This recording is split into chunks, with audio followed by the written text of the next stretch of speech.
नमस्कार, ये all India radio के विदेश प्रसारण प्रभाग की हिंदी सेवा है।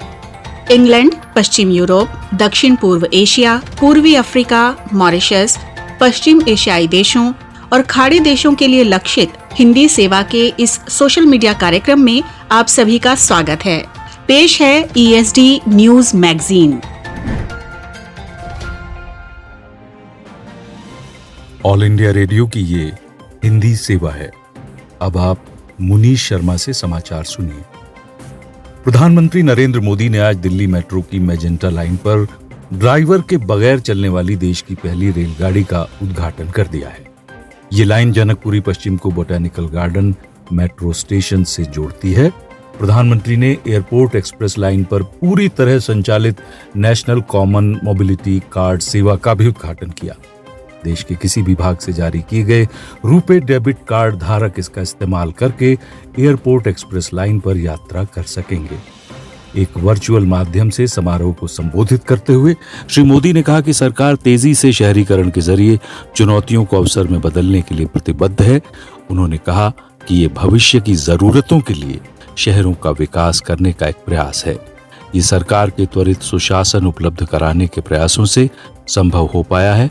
उन्होंने कहा कि पिछले 6 वर्षों के दौरान मेट्रो लाइन बिछाने में महत्वपूर्ण वृद्धि हुई है।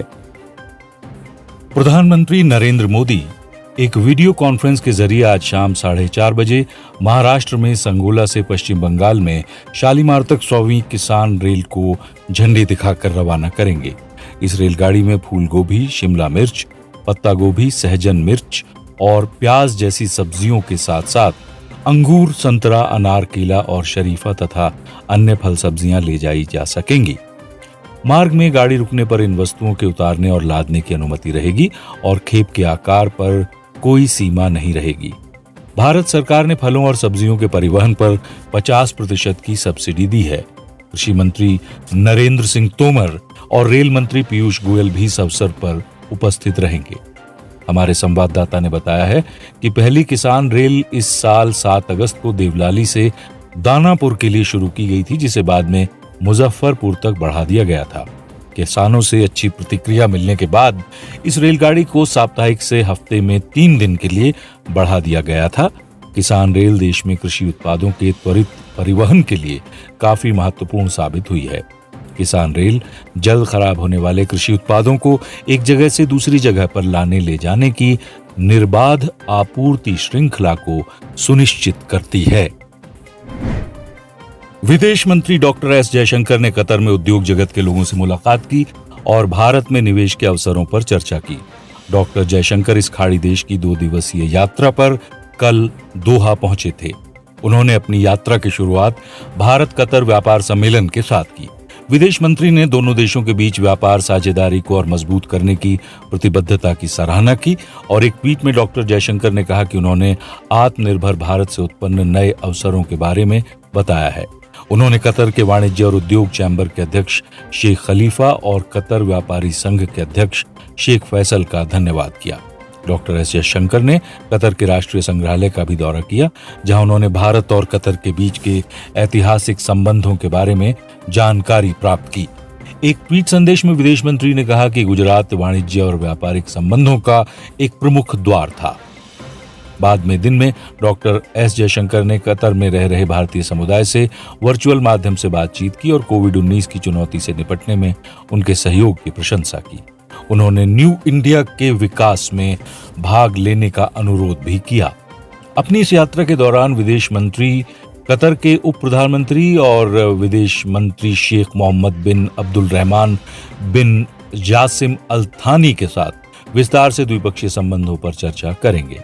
डॉक्टर जयशंकर ने कोविड-19 महामारी के दौरान भारतीयों की देखभाल करने के लिए कतर सरकार का आभार भी व्यक्त किया। डॉक्टर एस जयशंकर की विदेश मंत्री के तौर पर कतर की ये पहली विदेश यात्रा है। ये समाचार ऑल इंडिया रेडियो की हिंदी सेवा से प्रसारित किए जा रहे हैं। भारत ने कोविड-19 वैश्विक महामारी के विरुद्ध लड़ाई में एक महत्वपूर्ण उपलब्धि हासिल कर ली है। पिछले 6 महीनों में पहली बार कोविड-19 से संक्रमितों की संख्या गिरकर 19,000 से कम हो गई है। केंद्रीय स्वास्थ्य मंत्रालय ने कहा है कि वर्तमान में भारत में करीब 2,78,000 मरीज अभी भी संक्रमित हैं, जो 170 दिनों के बाद सबसे कम संख्या है। देश में संक्रमितों की संख्या में लगातार गिरावट दर्ज की जा रही है। भारत में कुल संक्रमितों में से वर्तमान में 2.74% का ही उपचार चल रहा है। पिछले 24 घंटे के दौरान 21,000 से अधिक मरीजों को स्वस्थ होने के बाद अस्पताल से छुट्टी दी गई। देश में कोविड-19 से स्वस्थ होने की दर बढ़कर अब 95.82% हो चुकी है। सड़क परिवहन और राजमार्ग मंत्रालय ने कोविड-19 महामारी को देखते हुए वाहनों से संबंधित दस्तावेजों जैसे ड्राइविंग लाइसेंस, पंजीकरण प्रमाण पत्र और परमिट की वैधता की अवधि बढ़ाकर 31 मार्च 2021 तक कर दी है। मंत्रालय ने कल इससे संबंधित दिशा निर्देश राज्यों और केंद्र शासित प्रदेशों को जारी कर दिए थे। मंत्रालय ने इससे पहले भी इस साल 30 मार्च, 9 जून और 24 अगस्त को मोटर वाहन अधिनियम 1988 और केंद्रीय मोटर वाहन अधिनियम 1989 से संबंधित दस्तावेजों की वैधता बढ़ाने के दिशा निर्देश जारी किए थे। ये सलाह दी गई थी कि फिटनेस, परमिट, लाइसेंस, पंजीकरण या किसी भी तरह के अन्य दस्तावेज की वैधता इस वर्ष 31 दिसंबर तक मान्य होगी। अब दिशा निर्देशों में कहा गया है कि कोविड-19 महामारी के प्रभाव को देखते हुए ये सलाह दी जाती है कि सभी संबंधित दस्तावेजों की वैधता अब 31 मार्च 2021 तक रहेगी। सभी राज्यों और केंद्र शासित प्रदेशों से इन दिशा निर्देशों का पालन करने का अनुरोध किया गया है और सभी नागरिकों, परिवहन सेवा से जुड़े लोगों और अन्य संगठनों को कोविड-19 महामारी के इस कठिन दौर में परेशान न करने का आग्रह भी किया गया है। और अब खबरें अंतर्राष्ट्रीय जगत से। अमेरिका के राष्ट्रपति डोनाल्ड ट्रंप ने कोरोना वायरस के राहत और खर्च पैकेज विधेयक पर हस्ताक्षर कर दिए हैं। इससे अमेरिका सरकार का कामकाज आंशिक रूप से ठप होने से बच गया है। राष्ट्रपति ट्रंप ने शुरुआत में ये कहते हुए इस विधेयक पर हस्ताक्षर करने से इनकार कर दिया था कि वो लोगों को एक बार में ही बड़ा भुगतान करना चाहते हैं। इसमें देरी होने के कारण अमेरिका के करोड़ों लोग बेरोजगारी भत्तों से कुछ समय के लिए वंचित हो गए थे। एक बयान में श्री ट्रंप ने कहा कि वो बेरोजगारी के फायदों की बहाली करने, एयरलाइंस में काम करने वाले लोगों को फिर से काम पर भेजने और वैक्सीन के वितरण के लिए काफी अधिक धनराशि देने के लिए इस विधेयक पर हस्ताक्षर कर रहे हैं। यदि राष्ट्रपति ट्रंप कल आधी रात तक इस विधेयक पर हस्ताक्षर नहीं करते तो विधेयक पारित होने तक आंशिक रूप से सरकार का कामकाज ठप हो जाता। लगभग 1,40,00,000 अमरीकी नागरिकों को बेरोजगारी भत्ता और नए राहत चेक मिलने में देरी हुई। अब बेरोजगारी भत्तों को फिर से बहाल कर दिया जाएगा। यूरोपीय संघ के कई देशों में कोविड-19 से निपटने के लिए टीकाकरण की शुरुआत कर दी गई है। इटली में एक नर्स, एक प्रोफेसर और एक चिकित्सक को रोम के लाज़ारो स्पालानाजीनी अस्पताल में ये टीका दिया गया। स्पेन में ग्वादालाजारा के लॉस ओमस नर्सिंग होम में ये टीका लगाना शुरू किया गया। चेक गणराज्य में प्रधानमंत्री आंद्रेज बाबिस पहले टीका लेने वालों में शामिल रहे और इसके साथ ही राष्ट्रीय स्तर पर टीकाकरण की शुरुआत हुई। जर्मनी में वृद्धाश्रम में कल 101 वर्षीय एडिथ क्वाइजाला को सबसे पहले वैक्सीन की 2 खुराक दी गई। हंगरी के साउथ वेस्ट में डॉक्टर एरिने कर्टेज को टीका लगाया गया और स्लोवाकिया में एक महामारी विशेषज्ञ ने पहला टीका लगवाया। यूरोपीय संघ के देशों को फाइजर बायोएनटेक वैक्सीन की पहली खेप के अंतर्गत 10,000 खुराक उपलब्ध कराई गई हैं। ऑस्ट्रेलिया ने एडिलेड में पहले दिन और रात के क्रिकेट टेस्ट मैच में भारत को 8 विकेट से पराजित किया है। जीत के लिए 90 रनों के लक्ष्य की ओर बढ़ते हुए ऑस्ट्रेलिया ने 2 विकेट पर 93 रन बनाए। इससे पहले भारतीय टीम के आखिरी बल्लेबाज मोहम्मद शमी के चोटिल होकर मैदान से बाहर जाने के बाद भारत की दूसरी पारी 36 रनों पर सिमट गई थी। मेजबान टीम के लिए जॉश हेजलवुड ने 5 और पैट कुमिंस ने 4 विकेट लिए। इस खराब प्रदर्शन के साथ भारत ने अपने अब तक के सबसे कम टेस्ट मैच स्कोर बनाने का रिकॉर्ड बनाया है और ये किसी भी टीम द्वारा 65 वर्षों में सबसे कम टेस्ट स्कोर है। इससे पहले भारत ने ऑस्ट्रेलिया को 191 रनों पर आउट करके पहली पारी के आधार पर 53 रनों की बढ़त ले ली थी। युवा कार्यक्रम तथा खेल मंत्रालय ने आज संसद की एक समिति को बताया कि खेलो इंडिया योजना के तहत ग्रामीण और जनजातीय खेलों को बढ़ावा देने के लिए 4 खेल विधाओं की पहचान की गई है। ये विधाएं हैं मलखंब, कलारीपायतू, गतका और थांग टा। इसके लिए जरूरी सुविधाएं, उपकरण, कोचों की नियुक्ति और प्रशिक्षण तथा छात्रवृत्ति के उद्देश्य से वित्तीय सहायता भी प्रदान की जा रही है। मंत्रालय ने बताया कि 1 अक्टूबर 2019 से 185 खिलाड़ी छात्रवृत्ति भी ले रहे हैं। मध्य प्रदेश में बहुप्रतीक्षित तानसेन महोत्सव कल से शुरू हो चुका है। महोत्सव का आयोजन कोविड से बचाव के लिए जारी कड़े दिशा निर्देशों के साथ किया जा रहा है। उद्घाटन समारोह में जाने माने संतूर वादक पंडित सतीश व्यास को प्रतिष्ठित तानसेन सम्मान से नवाजा गया है। भोपाल स्थित अभिनव कला परिषद संस्थान को राजा मान सिंह तोमर पुरस्कार दिया गया है। समारोह के उद्घाटन अवसर पर हजीरा स्थित तानसेन की समाधि स्थल पर हरिकथा, मिलाद और शहनाई वादन जैसे मिले जुले कार्यक्रम भी आयोजित किए गए। महोत्सव का समापन 30 दिसंबर को महान संगीतज्ञ तानसेन की जन्मस्थली बेहट गांव में होगा। और इसके साथ ही ये समाचार बुलेटिन समाप्त हुआ। आप सुन रहे हैं ऑल इंडिया रेडियो की हिंदी सेवा। ये समाचार हमें आकाशवाणी की हिंदी समाचार प्रभाग वेबसाइट से प्राप्त हुए। नमस्कार।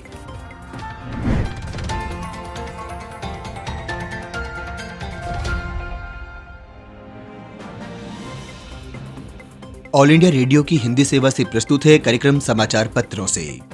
आलेख तैयार किया है हिंदी समाचार एकांश ने। स्वर है वीरेंद्र कौशिक का। लगभग सभी समाचार पत्रों ने मुख्य समाचारों को पहले पन्ने पर जगह दी है, साथ ही अहम विषयों पर अपने संपादकीय लिखे हैं। समाचार पत्रों पर नजर डालें तो प्रधानमंत्री के आकाशवाणी पर मन की बात कार्यक्रम में स्वदेशी उत्पाद के प्रयोग के संकल्प का आह्वान सभी अखबारों में प्रमुखता से है। राष्ट्रीय सहारा की सुर्खी है, पीएम का आत्मनिर्भर भारत पर जोर, उद्योगों से भी विश्व स्तरीय वस्तुएं बनाने की अपील। हिंदुस्तान के अनुसार प्रधानमंत्री ने कहा, लोकल फॉर वोकल आज हर घर का मंत्र बना। भारत में बने उत्पादों के प्रयोग का संकल्प लें। पत्र लिखता है, प्रधानमंत्री ने सिख गुरुओं को नमन किया, कहा गीता हमारे जीवन की प्रेरणा। अमर उजाला की सुर्खी है, देश में आत्मनिर्भरता का सामर्थ्य, उत्पाद की गुणवत्ता से ना हो समझौता। पंजाब केसरी के अनुसार वर्ल्ड लेवल के प्रोडक्ट बनाना जरूरी। वीर अर्जुन लिखता है, GI टैग से कश्मीरी केसर को विशिष्ट पहचान। जनसत्ता लिखता है, कृषि मंत्री नरेंद्र सिंह तोमर ने वार्ता के लिए किसानों को राजी होने का स्वागत किया। रक्षा मंत्री राजनाथ बोले, न्यूनतम समर्थन मूल्य खत्म करने का कोई इरादा नहीं। नव भारत टाइम्स ने दिया है, टीकाकरण को अचूक, 4 राज्यों में आज से ट्रायल। हिंदुस्तान ने तैयारी शीर्षक से लिखा है, दिल्ली में हर दिन 1 लाख लोगों को टीका लगेगा। केंद्रों पर 3,500 स्वास्थ्यकर्मी तैनात किए जाएंगे। जनसत्ता का कहना है, दिल्ली को आज मिलेगी चालक रहित मेट्रो। प्रधानमंत्री मजेंटा लाइन पर करेंगे उद्घाटन। नव भारत टाइम्स लिखता है, नीतीश ने विश्वस्त RCP सिंह को बनाया पार्टी अध्यक्ष। हिंदुस्तान लिखता है, राष्ट्रीय उपभोक्ता आयोग ने कहा, मॉल थैले का पैसा नहीं वसूल सकते। राजस्थान पत्रिका लिखता है, और बढ़ेगी सर्दी, कड़ाके की ठंड से होगा नए साल का आगाज। पहाड़ों पर फिर से बर्फबारी, मैदानी इलाकों में हाड़ कपाएंगी सर्द हवाएं। 29 दिसंबर से ही उत्तर भारत में शीतलहर। जनसत्ता अपने संपादकीय बड़ी पहल शीर्षक से लिखता है, जम्मू कश्मीर के लोगों को बुनियादी और बेहतर स्वास्थ्य सुविधाएं मुहैया कराने के लिए केंद्र सरकार ने सेहत की जो सौगात दी है, उससे साफ है कि प्रदेश अब आहिस्ता आहिस्ता नए और सुखद दौर में प्रवेश कर रहा है। लंबे समय से शिक्षा और स्वास्थ्य जैसी जरूरी सुविधाओं से वंचित लोगों के लिए अभी तक ये किसी सपने से कम नहीं था। सेहत, प्रधानमंत्री जन आरोग्य योजना का विस्तार है। प्रदेश के लोगों के लिए सेहत योजना की ज्यादा अहमियत इस मायने में है कि इसमें अब वे लोग भी शामिल हो सकेंगे जो आयुष्मान भारत प्रधानमंत्री जन आरोग्य योजना के दायरे में नहीं थे। ऐसे लोगों की तादाद करीब 1 करोड़ है। पिछले कुछ दशकों में घाटी के लोगों के लिए इससे बड़ी योजना पहले कभी शुरू नहीं हुई। कश्मीर घाटी का बहुत बड़ा इलाका विषम भौगोलिक परिस्थितियों वाला है और ज्यादातर आबादी गाँवों में बसती है। ऐसे में यहाँ के लोगों के लिए चिकित्सा सुविधाएं पहली बड़ी जरूरत बनी हुई थी। हालांकि प्रदेश में स्वास्थ्य सुविधाओं का ढांचा खड़ा करने के लिए कवायद पहले ही शुरू हो चुकी है। जम्मू और श्रीनगर में 2 कैंसर संस्थान और 2 एम्स बनाने का काम जोरों पर है। इसके अलावा चिकित्सा और नर्सिंग शिक्षा के लिए नए कॉलेजों की स्थापना को हरी झंडी दी जा चुकी है। जम्मू कश्मीर में हाल में हुए जिला विकास परिषद के नतीजों से साफ हो गया है कि ये प्रदेश अब हर तरह से शांति और विकास के रास्ते पर बढ़ चला है। घाटी के लोगों ने पिछले 3 दशकों से भी ज्यादा समय से हिंसा की मार झेली है, इसलिए अब लोग किसी भी कीमत पर शांति चाहते हैं। इसमें कोई संदेह नहीं कि जब घाटी में शांति स्थापित होगी और विकास संबंधी काम जोर पकड़ेंगे तो दिन अपने आप फिरने लगेंगे। पिछले साल अगस्त में जब जम्मू कश्मीर से अनुच्छेद 370 को निष्प्रभावी कर संपूर्ण प्रदेश को 2 केंद्र शासित प्रदेशों में बांटा गया था, तब तरह तरह की आशंकाएं व्यक्त की गई थी।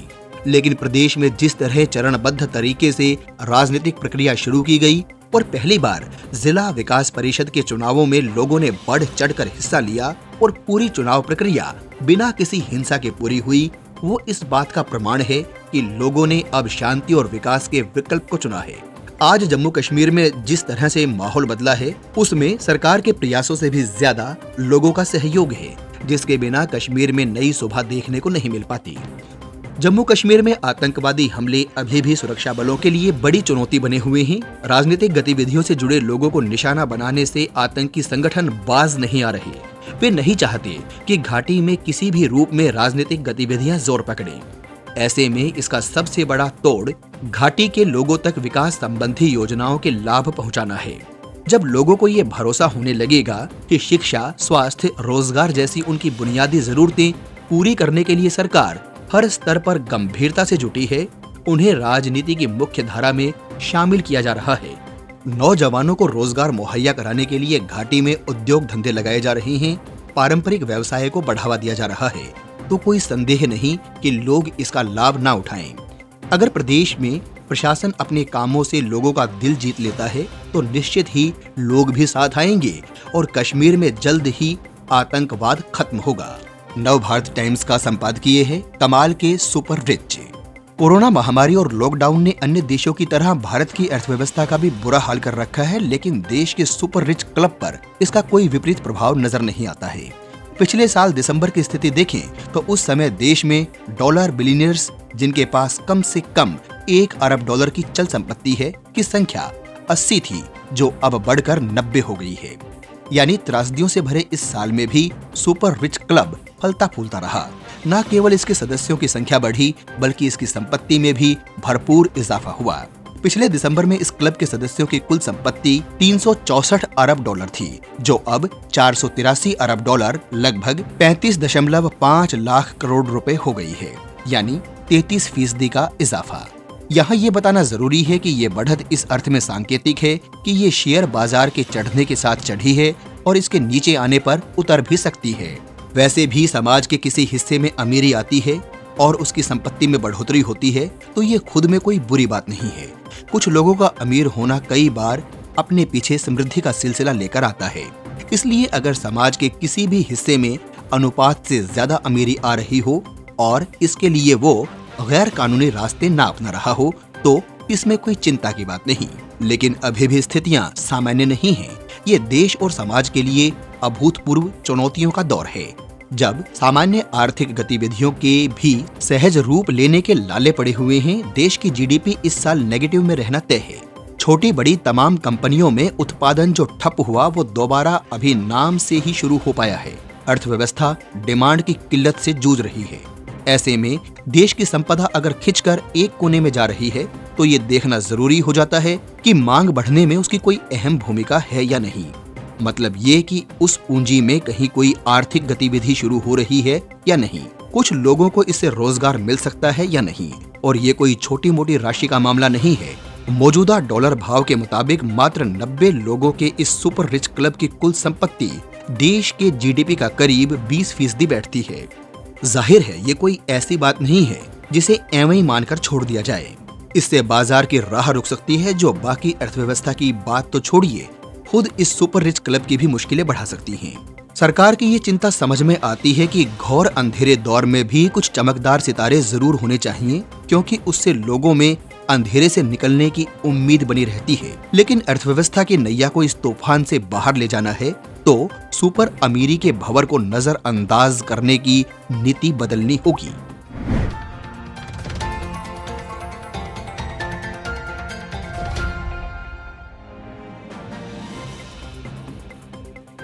ऑल इंडिया रेडियो की हिंदी सेवा से प्रस्तुत है सामयिक वार्ता।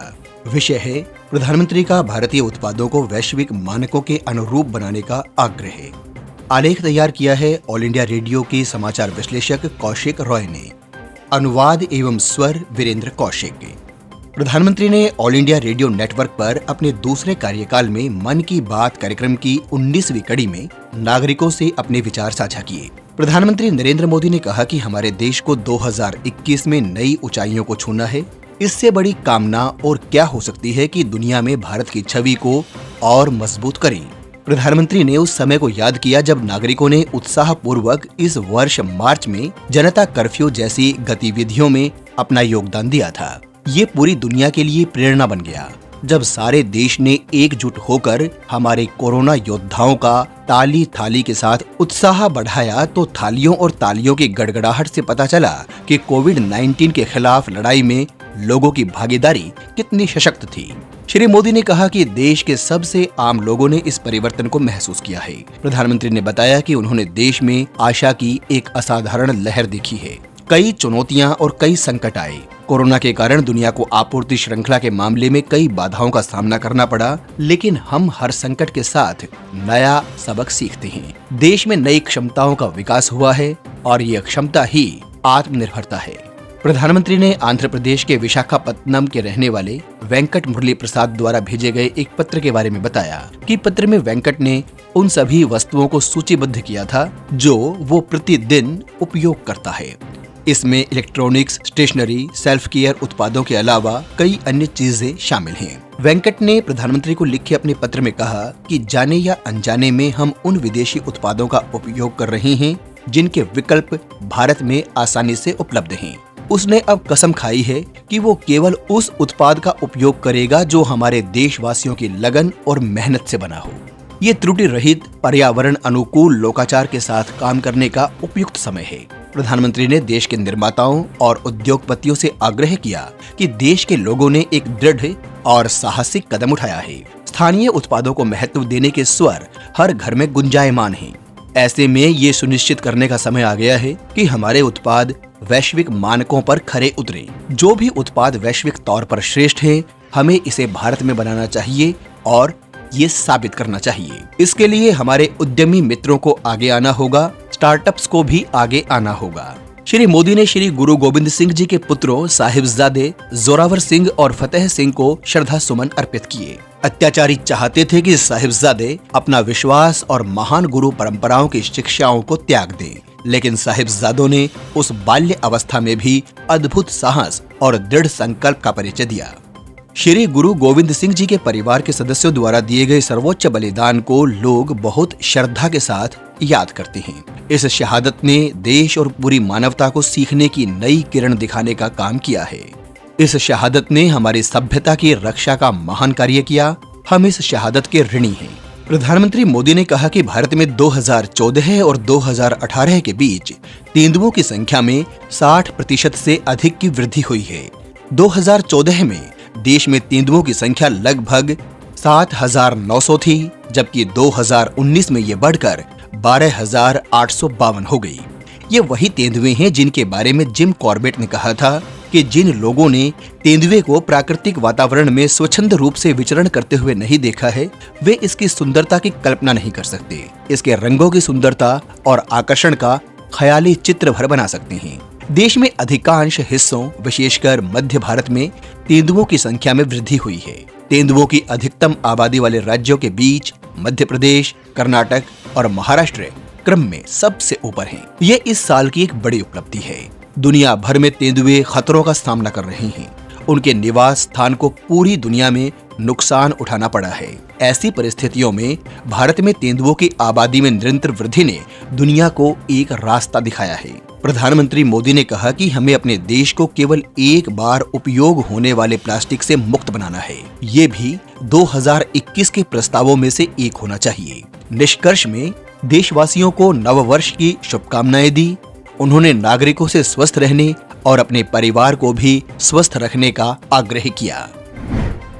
ये था ऑल इंडिया रेडियो के विदेश प्रसारण प्रभाग की हिंदी सेवा का YouTube कार्यक्रम।